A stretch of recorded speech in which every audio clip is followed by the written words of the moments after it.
ये सारे इलेक्शन से भाग रहे हैं। इसके बारे में तो कोई शक व शुबा मेरा ख्याल है आप में से किसी को नहीं रहा। हमारे लिए जो राजनपुर में इलेक्शन जीती गई वो उनके मुंह पे एक चपेड़ है।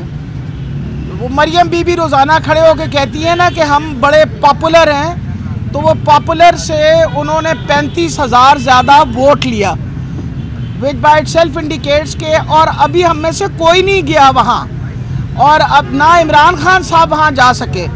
उसके बावजूद सारी हर किस्म की मुखालफत के बावजूद वहाँ आपको पता है कि सारी एडमिनिस्ट्रेशन हमारे ख़िलाफ़ काम कर रही थी, सब अदारे काम खिलाफ कर रहे थे। उसके बावजूद मोहसिन लगारी जो हैं वो 35,000 वोट से जीते। ये वो छोटे छोटे ट्रेलर हैं जिससे इस वक्त नून लीग और उसका छानबूरा जो है ना, जो उसके साथ इकट्ठा हुआ है, वो सारे डरे हुए और घबराए हुए हैं।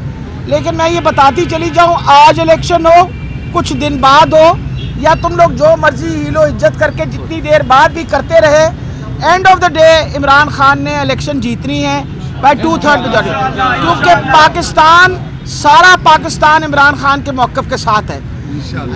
उनको पता है कि इमरान खान वाहिद एक पॉलिटिकल लीडर है कायदे आज़म के बाद जो अवाम का सोचता है और अवाम की बात करता है।